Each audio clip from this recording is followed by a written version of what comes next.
Hello everyone, welcome to my YouTube channel commerce X.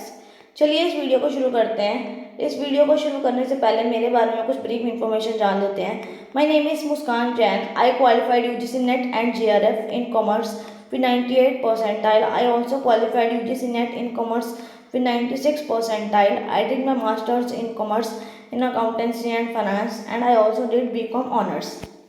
चलिए देखते हैं कि हम इस वीडियो में क्या पढ़ेंगे। हम इस वीडियो में इन चारों टर्म्स का मीनिंग पढ़ेंगे, जो कि है amalgamation, merger, external reconstruction and acquisition. और मैं आपको गारंटी देती हूँ कि अगर आपने मेरी वीडियो एंड तक देख लिया और इनके मीनिंग्स को अच्छे से समझ लिया तो आपको लाइफ टाइम इनके मीनिंग्स को समझने के लिए कोई कन्फ्यूजन नहीं होगी। चलिए शुरू करते हैं टर्म्स को वन बाय वन। सबसे पहले हम पढ़ते हैं अमलगामेशन। अमलगामेशन आखिरकार होती क्या है? अमलगामेशन को अकाउंटिंग की टर्म्स में समझने से पहले हम इसे अपनी नॉर्मल लाइफ से कनेक्ट करके देखते हैं। सपोज करिए कि आपने केक बनाना है। उस केक को बनाने के लिए आपको डिफरेंट इंग्रेडिएंट्स की ज़रूरत होगी, लाइक बेकिंग सोडा, मिल्क, मैदा वगैरह, इन सब इंग्रेडिएंट्स।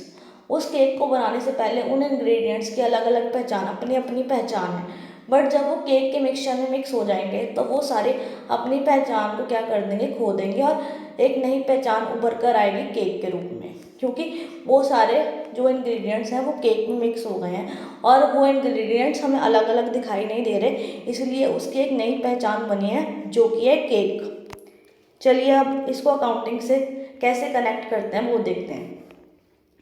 जब कोई दो कंपनीज, जैसे इस इमेज में दिखाया जा रहा है कि कोई दो कंपनीज हैं ए और बी, जब वो अपनी पहचान खो देती हैं या लिक्विडेट होकर एक नई कंपनी फॉर्म करती हैं, एक कम्प्लीटली नई कंपनी फॉर्म करती हैं सी के नाम से, तो उसे क्या कहते हैं?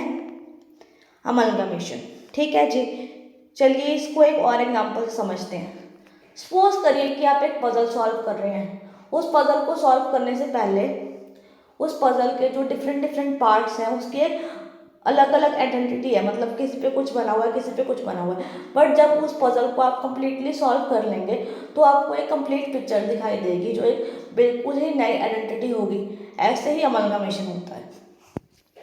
ठीक है, अब पढ़ते हैं अमलगामेशन का मीनिंग अकाउंटिंग के टर्म्स में। Amalgamation refers to the process of combining the financial records, assets and liabilities of two or more companies into single consolidated companies।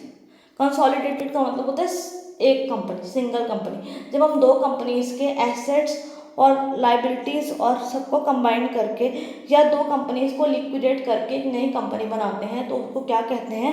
अमलगामेशन कहते हैं। एक यूनिफाइड कंपनी बनाते हैं, एक बड़ी कंपनी बनाते हैं दो कंपनीज को ख़त्म करके, तो उसे क्या कहते हैं? अमलगामेशन कहते हैं। आई होप आपको इसका मीनिंग समझ आया होगा। चलिए बढ़ते हैं अगले कंसेप्ट की तरफ, जो कि है मर्जर।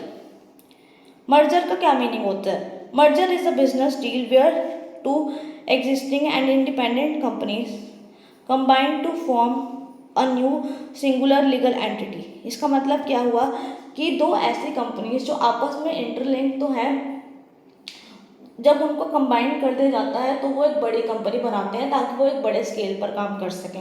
जैसे आपको इस इमेज में दिखाया जा रहा है कि एक डिज्नी कंपनी है, एक पिक्सर कंपनी है। डिज्नी कंपनी क्या है? जो कार्टून्स को शो करती है, लाइक मिकी माउस और बहुत सारे अदर कार्टून्स को। और पिक्सर कंपनी क्या है? जो एनिमेशन में डील करती है। जब ये कार्टून्स वाली कंपनी और एनिमेशन वाली कंपनी दोनों इकट्ठी हो जाएंगी तो हम कार्टून्स को एनिमेटेड फॉर्म में दिखा पाएंगे, जो कि ऑडियंस को देखने के लिए बहुत अट्रैक्टिव होगा, जिससे बहुत सारी ऑडियंस अट्रैक्ट होगी। ठीक है, इसलिए ये दोनों कंपनीज ने क्या किया? आपस में मर्ज कर लिया, मतलब दोनों आपस में कंबाइन हो गए, दोनों आपस में मिलकर काम करेंगे ताकि ये लार्ज स्केल पर काम कर सकें। चलो इसको रियल लाइफ एग्जाम्पल से समझते हैं। सपोज करिए कि मेरा एक ग्रॉसरी स्टोर है, ठीक है, और मेरे नेबर्स का भी एक ग्रॉसरी स्टोर है। जब हम उन दोनों ग्रॉसरी स्टोर को मिलाकर एक सुपर ग्रॉसरी स्टोर बना देंगे तो उसको क्या कहेंगे? मर्जर कहेंगे। मतलब हम दोनों उसको मिलाकर एक लार्ज स्केल पे जब काम करेंगे, दोनों ग्रॉसरी स्टोर को मिलाकर एक लार्ज स्केल पर काम करेंगे तो उसे क्या कहेंगे? मर्जर कहेंगे। एक और एग्जांपल, सपोज करिए कि आप प्रोड्यूस करते हैं, किसी चीज़ का प्रोडक्शन करते हैं, बट आपके पास मार्केटिंग की स्किल्स अच्छी नहीं है। मैं एक दूसरी कंपनी से मार्केटिंग की स्किल लेती हूँ, मतलब जो मार्केटिंग का काम करते हैं उसको अपनी कंपनी के साथ कंबाइन कर लेती हूँ, तो उसको भी क्या कहेंगे, मर्जर कहेंगे। आई होप इन 3 एग्जाम्पल से आपको मर्जर का मीनिंग क्लियर हुआ होगा। चलिए बढ़ते हैं अगले कॉन्सेप्ट की तरफ, जो कि है एक्विजिशन। एक्विजिशन का मीनिंग क्या होता है, किसी चीज़ को एक्वायर करना। सपोज करें कि आप मार्केट गए हैं, आप वहाँ से एक टॉय ले आए, ठीक है, आपने उस टॉय को क्या किया, एक्वायर कर लिया।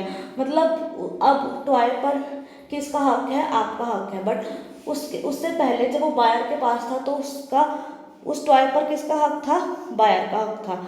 ऐसे ही जैसे एक लार्ज कंपनी एक छोटी कंपनी को अपने साथ एक्वायर कर लेती है, मतलब खरीद लेती है, बाय कर लेती है, तो उसको क्या कहते हैं, एक्विजिशन कहते हैं। जैसे कि इस इमेज में शो किया जा रहा है कि एक लार्ज फिश ने एक छोटी फिश को एक्वायर कर लिया है, बाय कर लिया है, तो उसे क्या कहते हैं, एक्विजिशन कहते हैं। ठीक है, चलिए एक्विजिशन का मीनिंग पढ़ते हैं। Acquisition in accounting refers to the process of one company obtaining the control over another company. इसका मतलब क्या हुआ कि कंपनी क्यों एक्वायर करेगी, एक बड़ी कंपनी छोटी कंपनी को क्यों एक्वायर करेगी, ताकि वो उसके ऊपर कंट्रोल कर सके। ठीक है, जब एक कंपनी किसी कंपनी के 51% शेयर्स ले लेती है, तो वो क्या कर लेती है, उस कंपनी को एक्वायर कर लेती है। ठीक है, अब एक्विजिशन के बेनिफिट्स क्या होंगे। एक्विजिशन के बेनिफिट्स तो ये होंगे, सबसे पहले कि जो एक स्ट्रगलिंग कंपनी है, छोटी सी कंपनी है, वो स्ट्रगल कर रही है, जब उसे एक बड़ी कंपनी ले लेगी तो वो उसे स्ट्रगल नहीं करना पड़ेगा। और दूसरा बेनिफिट क्या हुआ कि जो छोटी कंपनी है उसके पास तो इतने स्किल्स होंगे नहीं, क्योंकि वो एक स्मॉलर स्केल पर काम कर रही है। जब उसे एक बड़ी कंपनी एक्वायर कर लेगी तो वो अच्छे स्किल्स लेकर अपने आप की ग्रोथ कर सकती है, इसलिए एक्विजिशन की जाती है। चलिए बढ़ते हैं अगले कॉन्सेप्ट की तरफ, जो कि है एक्सटर्नल रिकंस्ट्रक्शन। रिकंस्ट्रक्शन का मतलब क्या होता है कि किसी चीज़ को दोबारा बनाना। ठीक है, रिकंस्ट्रक्ट करना, पहले बनी तो हुई है बट उसको दोबारा रिक्रिएट करना।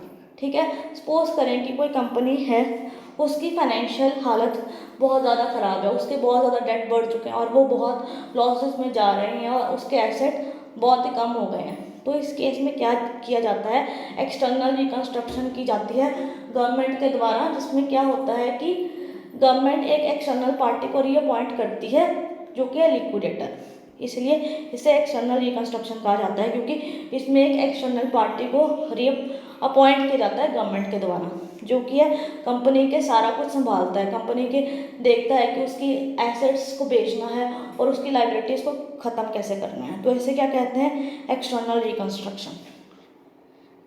चलिए पढ़ते हैं अब इसका meaning. External reconstruction in accounting refers to the process of reorganizing. Reorganizing का मतलब क्या होता है, दोबारा ऑर्गेनाइज करना। ठीक है, and reconstructing the financial affairs of the company by the external parties. जैसे मैंने आपको पहले बता दिया कि एक्सटर्नल पार्टी के द्वारा, लिक्विडेटर के द्वारा जब कंपनीज के एसेट लाइबिलिटीज़ को रीऑर्गेनाइज किया जाता है तो उसे क्या कहते हैं, एक्सटर्नल रिकंस्ट्रक्शन।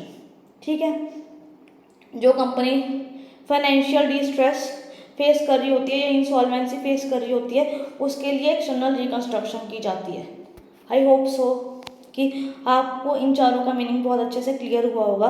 अगर आपको इन चारों का मीनिंग क्लियर हुआ है तो इस वीडियो को लाइक सब्सक्राइब ज़रूर करें और इस पर कमेंट भी करें, जिससे मुझे बहुत मोटिवेशन मिलती है। Thank you and have a nice day.